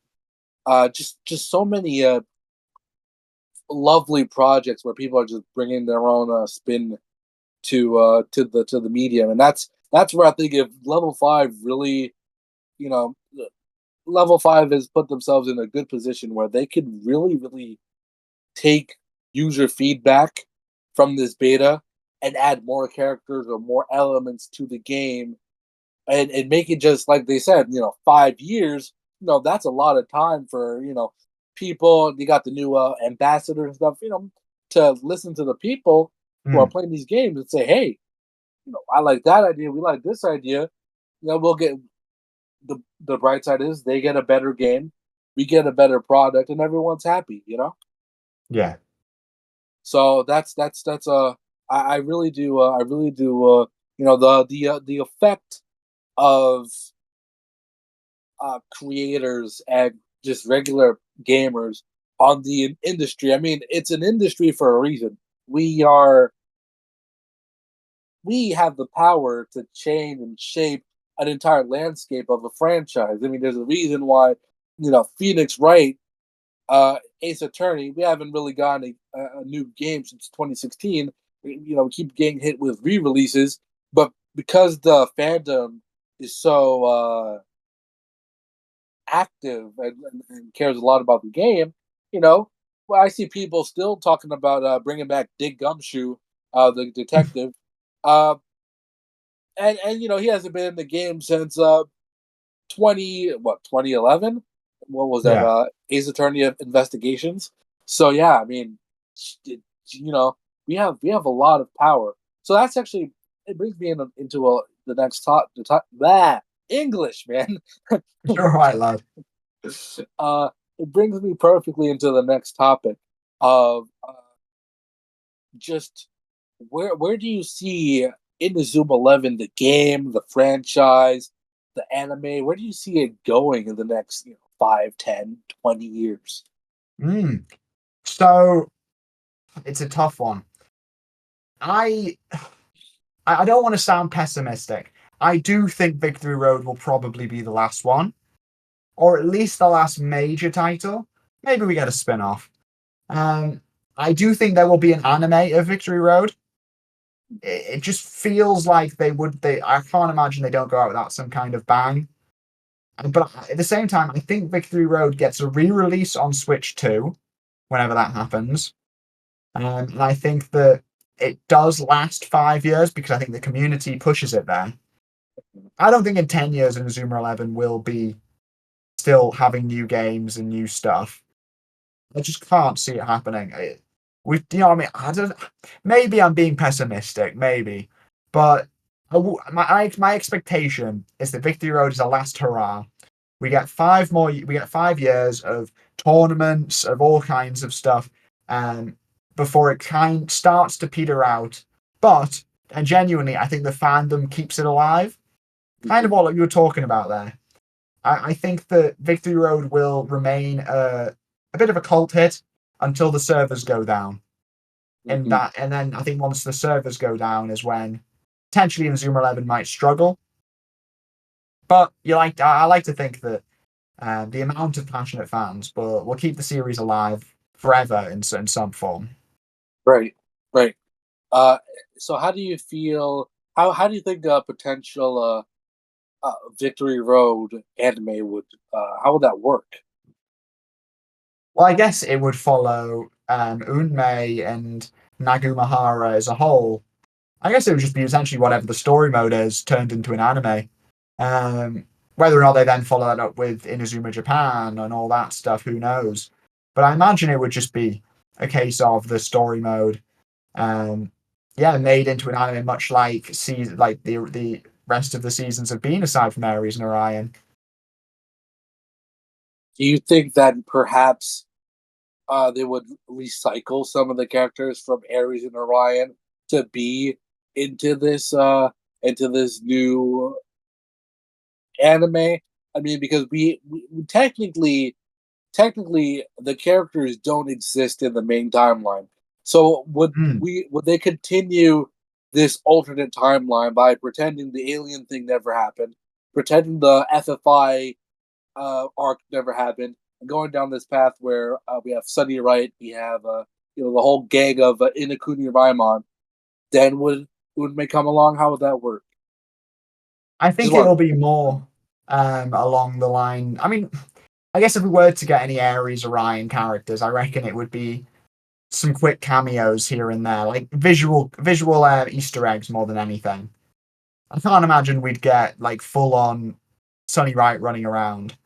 Um, I mean, also when you think of the timeline, I think this is what 15 years after Go, so Hmm. 25 years after Ares or and Orion could have happened. So maybe Right. I could imagine a grown up Sunny Wright in the background, or making a quick cameo, but I can't imagine a whole lot past that.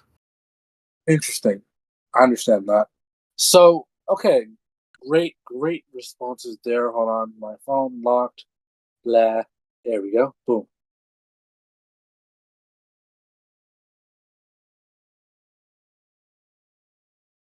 So a lot of people, I think we covered in a little in a little bit of a, I guess, an off topic discussion. A lot of people were mixed about the Ares and Orion anime. What's your take on the entire thing? I haven't actually seen Orion. I haven't actually watched it all the way through yet. Oh, I genuinely, I don't know why. I just never, when it came out, I just ended up never watching it. So I always intended to watch for content, and I still do. I intend to watch it for members' content, um, down the line. But Ares, at the time, I think I enjoyed Ares as another Inazuma 11 series. You know what I mean? Like it was like, oh, thank God, more Inazuma 11. But, and this is partly why I didn't watch Orion. I found the pace of it to be really tough to deal with. Um, it's so fast that it kind of skips over a lot of the interesting stuff. And so I could never get too into Ares, which is kind of why I wanted a game of it so badly. I really wanted to see it get more development and to get to actually experience the story of Ares rather than what it felt like, which was like I was Sonny Wright and I was seeing my life flash before my eyes before I died. Right. That's an interesting point that you made because I think also wasn't correct me if I'm wrong, but wasn't there reports that like this series was rushed for the World Cup, or was that the game? I think Orion was rushed for the World Cup. Or was it one of the two was definitely rushed for the World Cup. I was actually researching this the other day, so I should know this. But there was definitely Ares and Orion definitely had production difficulties as a result of the World Cup, I believe. And so I think Orion definitely was meant to be a lot longer, but they ended up having to cut it down. I think there's a video on my channel about it. There Yeah, generally is. there's a short. That's why I wanted to bring it up to you because there's a short. I don't remember what it was specifically. That's why I wanted to ask.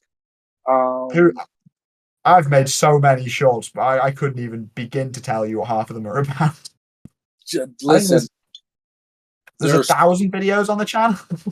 absolutely nuts, absolutely nuts. I was going through because before I because I generally know you from like the oh, that sounds bad. But genuinely, I have a good idea of what I wanted to ask you about. But I wanted to make Yeah. sure I got the details, properly laid out. So I'm going through your content. I'm just scrolling. I'm saying, wow, I'm not even back towards the back of the list. Yeah. I'm scrolling. I'm halfway in 2023, and I've been scrolling for like 15 minutes already. I'm just like, wow, this guy is dedicated. I mean, you look at our channel. Not much in the way of content there. Geez, we need to do better at that. That's a good question. You just gave me an idea for a great question. So, uh, how do you build that discipline to say, hey, I gotta get up at this time and record content? It doesn't matter because you've Mm. had hay fever and recorded a video. You know what I mean? So, like, how? How do you do that? Um, that's actually a good question. I'm really like susceptible to illnesses, so I get ill all the time, and that actually probably fuels me more than it hinders me because it's created this mindset of I never really give myself another choice when it comes to making content. I it's kind of I have to. So stuff like making say I need to make a video. Say I've like so February for instance, daily uploads we did as a result of how much we raised during the charity stream. So in doing daily uploads, there were absolutely days where I was ill. But it was a case of I had to sit down and make the video anyway. And that's the mindset I've always had is yes, I could skip a day or I could wake up late and make the video come out later, but that's just hindering me. And Mhm. I'm not going to do something that is just hindering me. So much of YouTube is what you put into it. At the end of the day, my YouTube channel is run by me. I'm the only person who is responsible for the making of a video and the posting of a video. And I have to hold myself accountable for that. If I don't get the video out by 4 p.m., then I can't upload that video that day because that's the time I upload. I upload at 4 p.m. unless it's a news video. So the video needs to be done by 4 p.m. Or as it is now, the video needs to be done the night before so it can go out to members. So there's the incentive to get that video done by then. And then if I, for instance, didn't meet that deadline, then the video would have to be delayed an entire other day. I don't want that. That No. hinders me. So I've got to do that. So it becomes that sense of I've got to do this. And that's what's always pushed me. So it's a sense of, I guess, duty, you would say. That makes it sound a lot more heroic than it is. Yeah, I like that. But yeah, I mean, that's that's actually one of the first questions I want to ask. I don't know why I overlooked that, which was your entire your work ethic. Because again, I think we talked about in the first half of the show when we were talking about that crazy release schedule of yours. It's just it's mind boggling to think again that one person can put out. I mean, you have help from other people. You have help from your girlfriend, but largely it's a one man band operation. I mean, that's insane. That's insane. Wow. Thank you so much.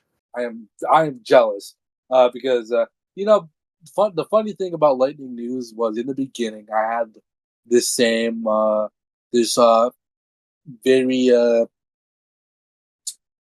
I want to do this, and if I'm going to do this, I'm going to do this to be the best. I had this Yeah. really pretentious branding where it was called News Without the Filler. Um, it was very pretentious because again, I don't know what I was trying to do with it, but I get don't that. know.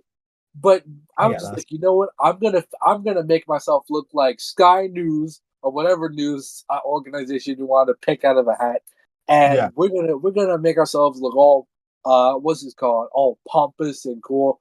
I did all the music for it on my own. I mean, like it was something where again, like the creative process, and I think to the people watching, there's a lot more that goes into it. I think I covered it in an episode that I did when we first tried the series in 2021 Yeah. with a person who I will not mention, where we covered the whole topic of content creation, right?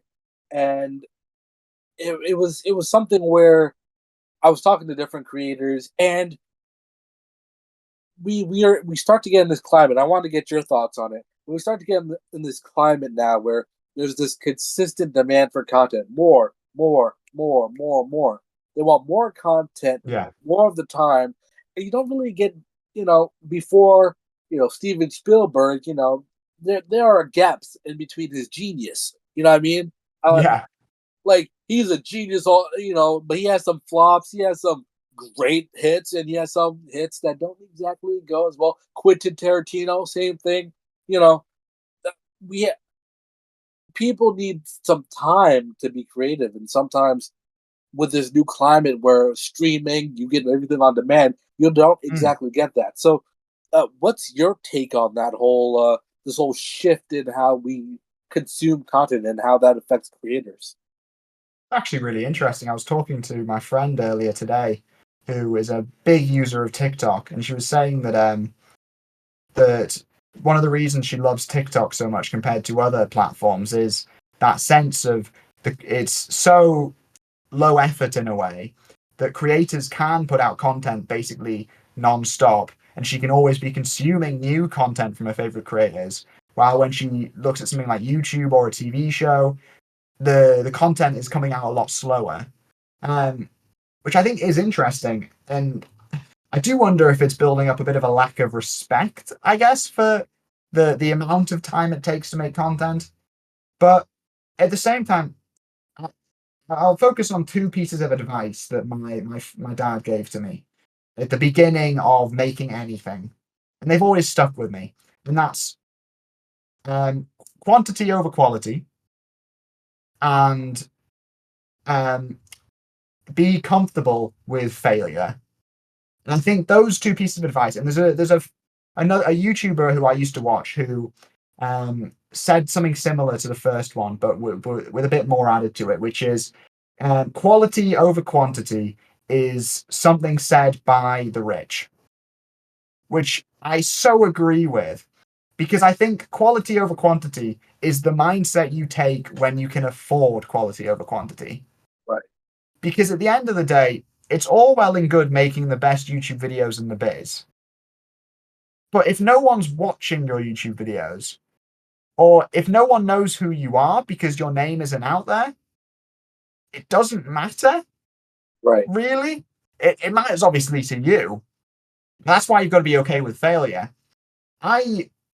Well, the way YouTube obviously displays your analytics to you is a system where it's this video is a 1 out of 10, this video is a 5 out of 10, this video is a 9 out of 10. You have to be okay with having some 10 out of 10s and some 9 out of 10s. That's fine. That's absolutely fine. There will be times, I mean, take my most recent, not my most recent video, the video before that, where I was predicting dub names with Tail of the Toaster. That was a 9 out of 10. And I was sat there and I was like, damn, that sucks. That really sucks. And then I looked at the thing that YouTube gives you where it compares it to other videos. And I was looking and I was going, right, so the top 8 videos were all either directly about the Victory Road beta, or news covering the beta, or it was like a prediction video that was maybe a little bit clickbaity on my part. So it made sense why all 8 of those videos were ahead of that 9 out of 10. Mm-hmm. And I was sat there getting disappointed and going, damn, I shouldn't do this then. Because if we're being honest, that video had the odds stacked against it. It's so fine for something to flop, because at the end of the day, even if that video flopped for other reasons outside of Victory Road related content being obviously doing better than it, you learn something from every single defeat in your life. I think you learn something from everything in your life. I'm learning stuff from this interview about how to be a better interviewer. You know what I mean? I think that if you don't learn from your failures, and if you're not comfortable with the idea of failing, you're losing so much valuable insight. You can't just sit there waiting to post, waiting for the video to be perfect. You've got to get it out there, see how people react, and go, right, I need to improve this, and then go out there and make your next video. Right, I need to improve this, but I did better with this and this. Right. And you know what? That actually, there was a quote that I did when researching the last episode of The Core Idea, where I interviewed this guy. I don't know. You watch Linus Tech Tips? I've heard of him. I've never watched them. So I've heard of him. One of their editors, Taryn von Hemert, he now left, but at the time he was still working for them. He had this saying that he relayed to me, which was, excuse me, perfect is the enemy of done. And yeah.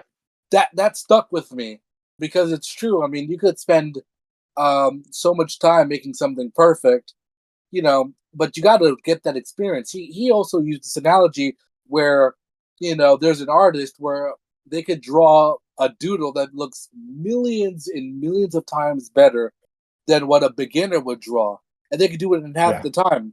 But it's because they were willing to fall on their face and make mediocre drawings between their beginner stages and now to where they are, that they are able to, I guess, get to the desired result much quicker. To them, exactly. That area where they're at now is considered, this is kind of mediocre, but the beginners looking at it like, wow, that's kind of good, No, exactly. And I think daily uploads played a massive part in that for me, because I forced myself to never have a moment to go, damn. You know what I mean? I never had a moment to be depressed about an upload, because I had to get the next video out. Mm-hmm. And so I had to learn quickly, adapt, and go, right, time to get the next video out. If you give yourself a chance to just sit there and stare at analytics, and I've done it before, but if you give yourself a chance just to stare at analytics and go, God, this is never going to work, then it's never going to work. If you go and keep making content, keep learning, keep pushing yourself, keep trying new ideas, maybe eventually something will click. Right, and that's where it all comes in. It's just that It's that trial and error. This is such a beautiful business. The online video space has revolutionized how I think people can be creative with content. I mean, Yeah. sure, it has its downsides, but you can look at the upsides and say, back in the olden days, you had to look at, I don't know what you guys have in the UK, but over here in the US, we have the Nielsen ratings, where you look Yeah. at your TV screen, and only a certain amount of people will have these devices put into their homes where it'll scan how much they watch their television, what channels, what shows, at what times, and then they'll use that specific group of people and project those statistics to I guess guesstimate how many people out of the American population are watching that specific program. But it's never perfect. It's never Yeah. perfect. It's never 100%. And a lot of times, I'm not going to lie to you, I've seen so many news stations, the number one newscast in the nation. And I'll be like, well, this station said they were number one too. So which one, which Yeah. one is number Yeah. one? Everyone has some kind of category that they can call themselves number one in. Right. So just with the analytics, we have a lot more clarity. We have a lot more of an understanding of Hmm. where we stand. And it's not against other people. I mean, sure, you could compare analytics with other people any other day by looking at Social Blade or whatever, or what Yeah. is it, vidIQ. But at the end of the day, I mean, within the default YouTube app, the YouTube Studio app, you're looking at your own analytics against yourself. Yeah. Right? So it's almost like you're chasing your own tail to get better at making content. And to that regard, I have a lot of I think that's the best mentality and the best way they could lay out such an app, right? Because Yeah. I would much rather look at my best performing video and compare it to a video I posted at 2 a.m. Then compare my best video to your best video and be like, man, I should just give up. You know what I mean? So to some Yeah. extent, I we get also you. are in a better, we're in a better space than we Yeah. would have been. You know. No, absolutely. Actually, I do want to talk about something really quickly before I go to my final questions. Uh, Yeah, that's fine. on the break, we talked a little bit about the controversy. It goes back to the comments that we just had, the discussion we just had about the changing of the climate with creation, where Inazuma 11 in the early stages of development, where they were just going through the whole development crisis, I would call it. We had people who were very negative, pessimistic, Hmm. um, about how if when the game was going to come out, if the game was going to come out at all. I mean, I've read forums. I remember in 2020 because I was obsessed with the series. I still am, but in 2020, man, you had nothing better to do. So I'm just on Yeah. forums scrolling around, and I'm seeing everyone dogging level 5, and stuff like that. And it's a continuing thing, and you've spoken out against it where Yeah. people have this, I guess, expectation where I guess maybe level 5 owes them something, or maybe I guess maybe it's anxiety, antsiness. I mean, I don't know what way to Hmm. categorize that. How would you categorize that, and why do you think that's a problem? So I think that people can forget who level 5 is intending especially their tweets to be seen by. Obviously, I'm sure they're aware of their global presence, but I think there's a lot of situations where you've kind of got to go, this is written in Japanese, it's probably intended for Japanese people. And I think especially people get so angry about the timings of things or expectations not being set correctly when often we blow up these things in our head because we want to believe that something's going to happen, but something doesn't happen. Or, oh, the release date must be this time, and it's not. It's not revealed at this point. But I think a lot of these problems stem from. I think, yeah, I'd agree that it's. Anxiety is definitely it's definitely one way of putting it, because I think people are so inherently pessimistic about this game coming out because it's changed so much. Every year there was a period where it felt like every year we were getting told, oh, this is a brand new game now, we've started from zero, which obviously wasn't exactly the case. But I think there became so much anxiety about this game never releasing or being in this development hell that people started to take either no news as bad news, or if the announcement isn't exactly the perfect announcement where we get the release date and the full copy of the game in my hand right now, it must mean everything is going horribly wrong and it is cancelled. Right. So there's this need to get the release date as soon as possible. I need the release date because nobody had any trust in Level 5 because of these constant changes. Now, is that fair? I don't know. I think that Level 5 are probably aware themselves that they the way that everything happened with the Ares game and Great Road of Heroes turning into Victory Road of Heroes, they are probably aware that to general audiences who might miss bits of the communication, it's not the best look. But at the same time, I don't necessarily blame Level 5 for that. But I think a lot of people are quick to. And so I think that a lot of this hate is unfair. And I mean, compare, for instance, how much we've heard about Victory Road over the course of its development. Compare that to Metroid Prime 4 or something like that. You know what I mean? Another, a much higher profile game that's also gone through development hell, as it was. But we've heard nothing. Absolute radio silence, aside from the whole resetting the project or whatever they did. We hear quite a lot about Victory Road, and I saw a really interesting tweet by Darts, fantastic person in this community, who was saying about how there is this expectation that there is this idea that I guess Victory they owe us something. And people do completely not respect just how much news we get given. The development blogs, all the insight into the actual development of the game. It's good insight that you normally don't get with a game. Right.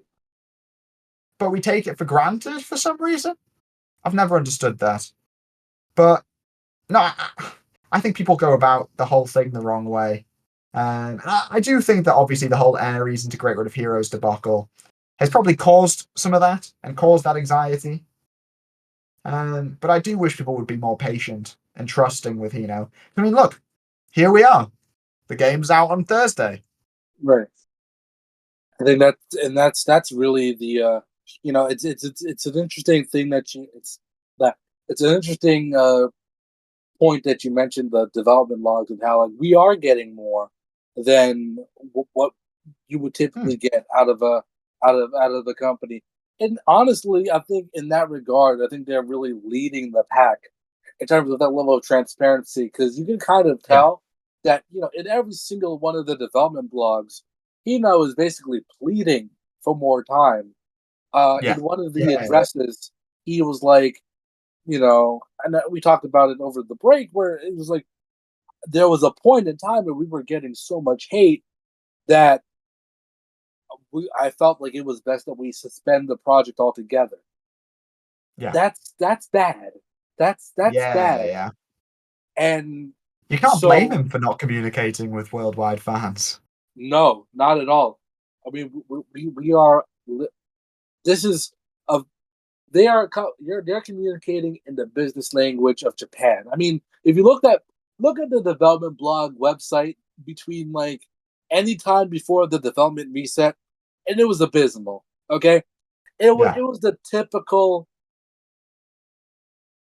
Ooh, that sounds. I don't know if that sounds. That sounds stereotypical, but most Japanese websites aren't the best design. There's a whole video on the internet called I forgot what it was called, but there's a whole video on the internet about that specific topic, about why Japan's internet looks the way it does.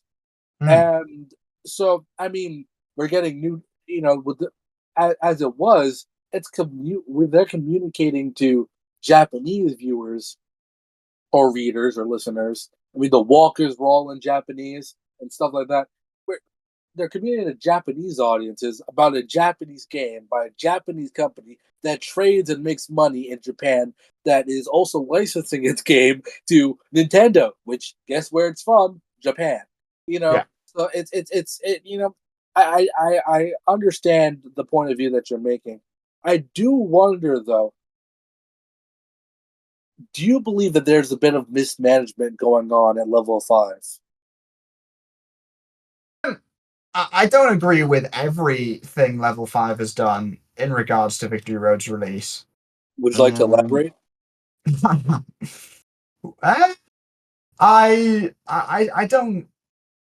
know. I think there's some things they've done which how do I want to word this? I think that there easily could have been a better communication. Well, I don't want to say easily because I'm not level 5. I have no idea. I think that there could have been a better communication globally. I do. I understand why there hasn't, but there was something you said earlier where it was you look at my YouTube rather than looking at the blog. But like you look at my YouTube first for the news.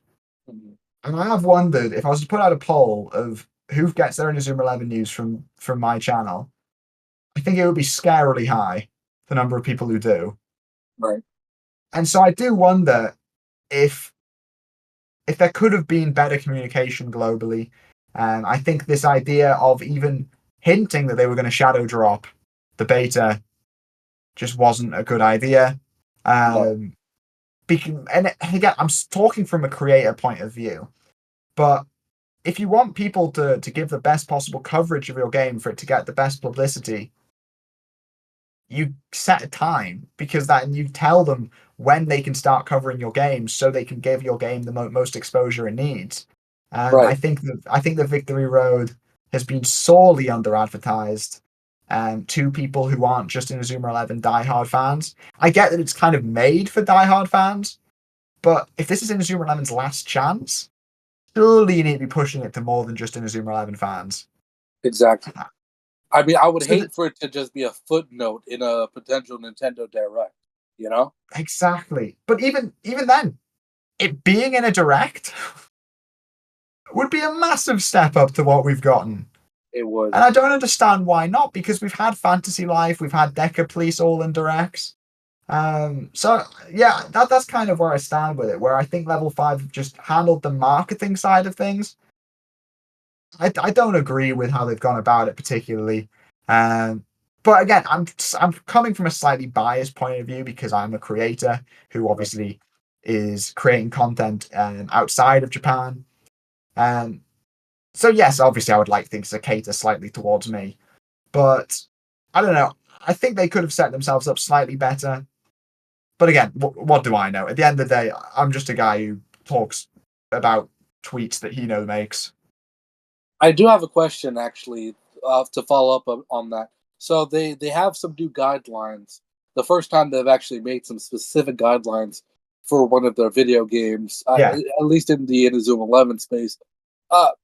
They have some new guidelines. One of them is that you can't make compilations of all the cutscenes. There's some other ones. There goes half the existing Inazuma 11 channels. Right. What is your reaction to all that? I mean, you already kind of previewed that there. I think what I'm hoping from it is that it opens the door to more personality-based Inazuma 11 content, is what I'm hoping. Because hopefully by kind of what they're doing, which is, I guess, killing off compilations, I'm hoping that means that more people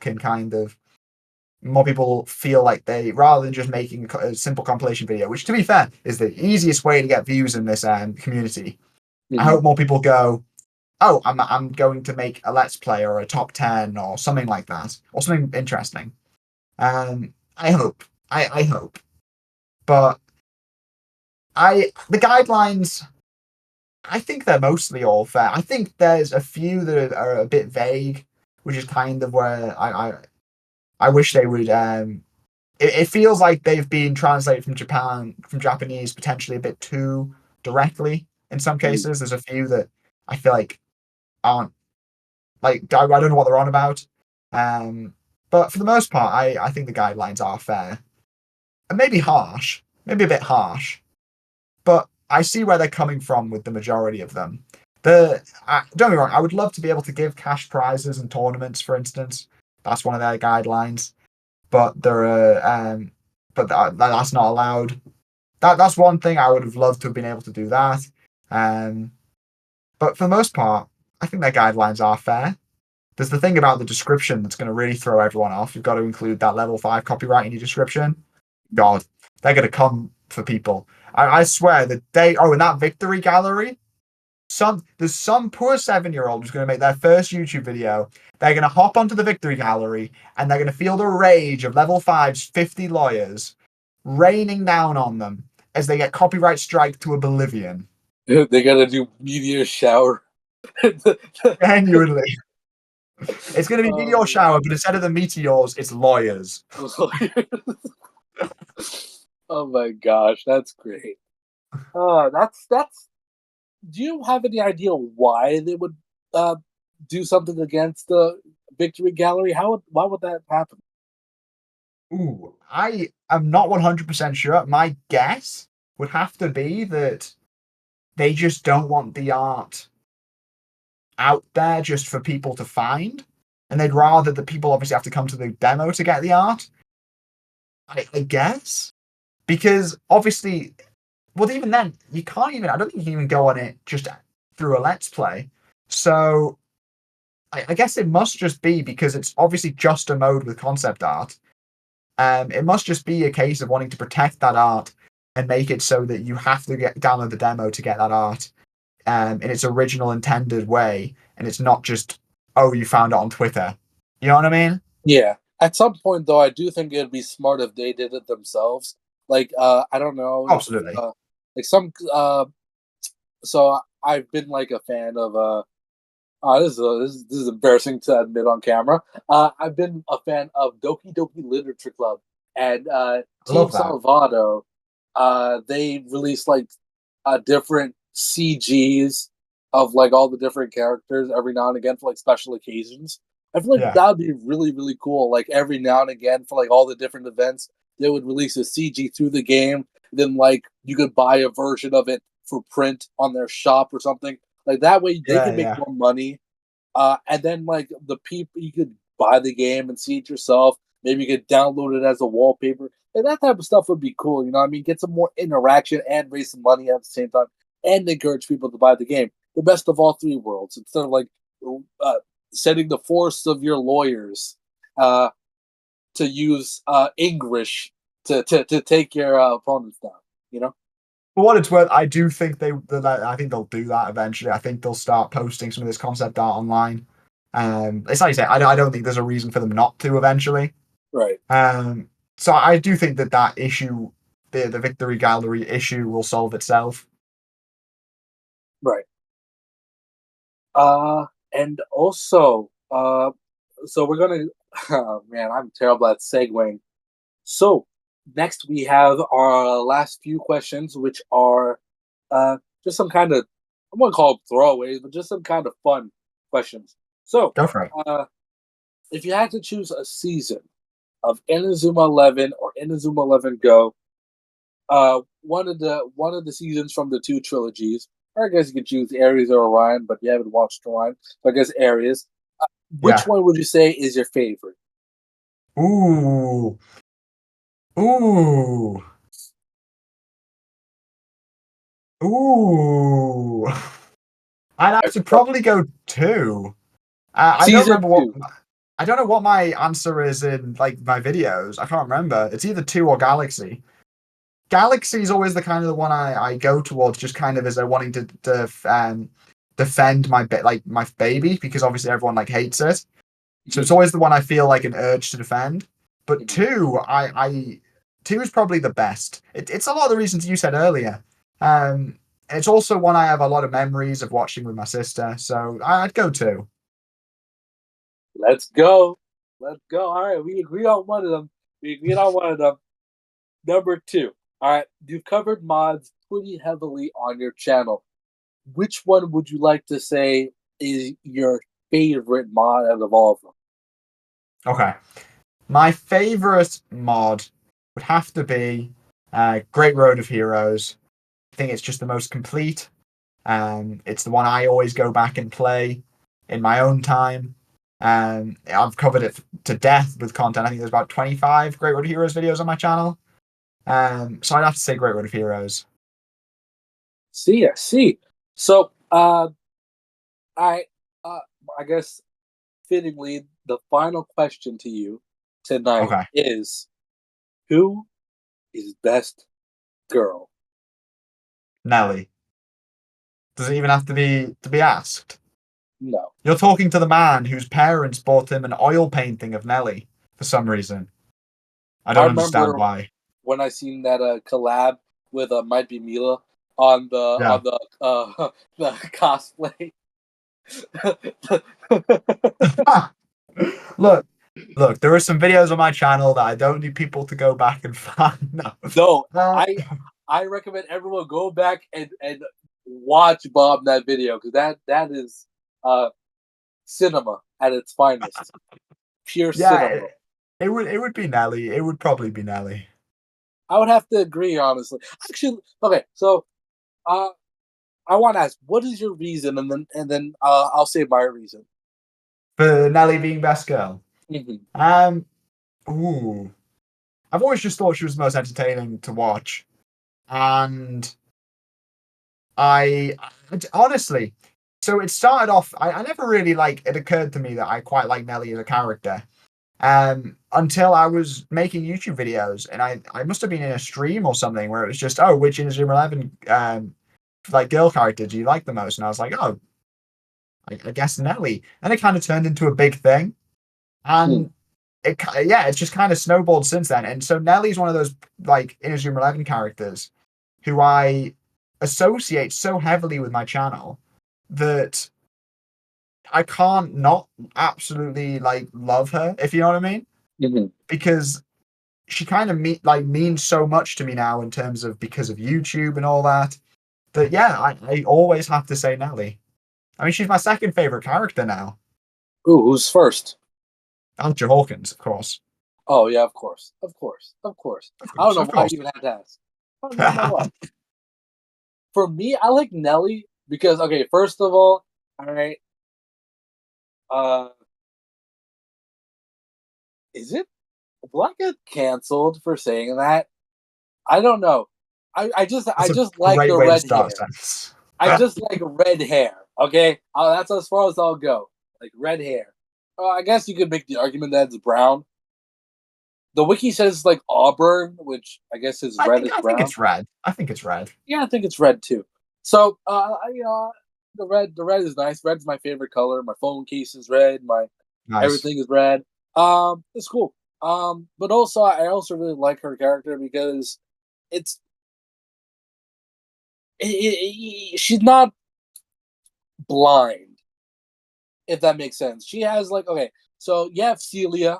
Celia has her own things going on. I like her in her own regards. Uh, what's her Sylvia? Sylvia's cool. Yeah, I don't have a problem with Sylvia. I just think she's kind of basic. I get that. Nelly is different because, oh man, I'm gonna pull up the "I'm not like other girls" monologue. She's not like other girls, right? Yeah. She struggles to make the right balls. But also I think she actually secured herself a spot as being such an important role of the series. I mean, Mark would have never gotten to meet his grandfather if it wasn't for Nelly, right? Exactly. This And is a man talking some truth. So to that end, I feel like Nelly is just such a important part because again, in the beginning, if you remember, she couldn't stand Mark's guts, right? Um, I don't know if it was a personal thing. I don't think it was just a personal thing, but as the chairman's daughter, she's like, well, I don't want to, waste money. We don't. Why are we wasting school budget money on this third-rate soccer team when we could be spending some of that school funds on myself? Yeah. You know what I mean? Get me a nice big. Did you see her office? Huge, Yeah. Yeah. Yeah. huge. I'm like a teenage girl having that big of a space. Whoa! I would love to have an office in school. But yeah.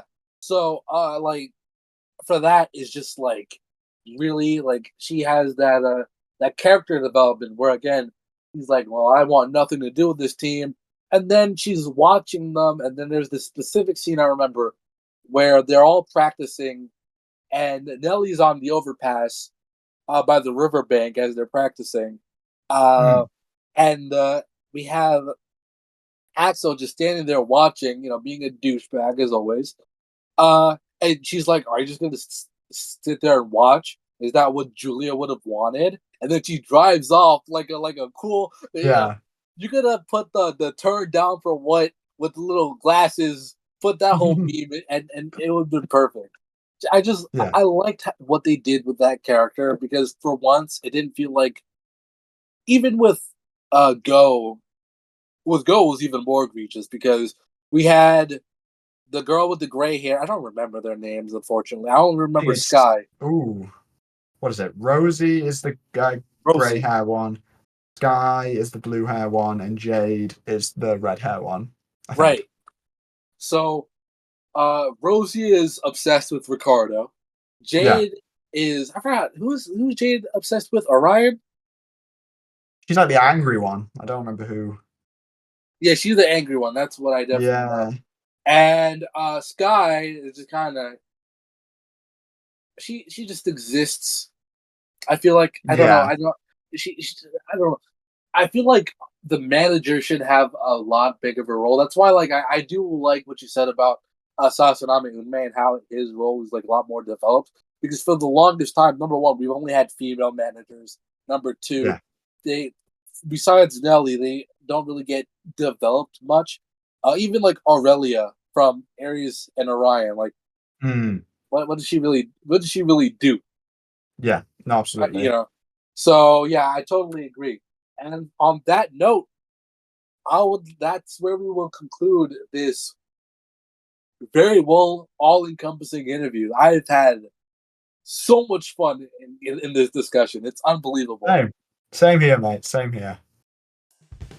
And that concludes the first episode of this new season of The Core Idea. Huge thanks to Tom for appearing on today's show, to Shmeez, our video editor, and to viewers like you who support this show and keep it alive. Thank you. For now, though, for myself and the entire team, it's goodbye. I've been me, and you've been you. Until next.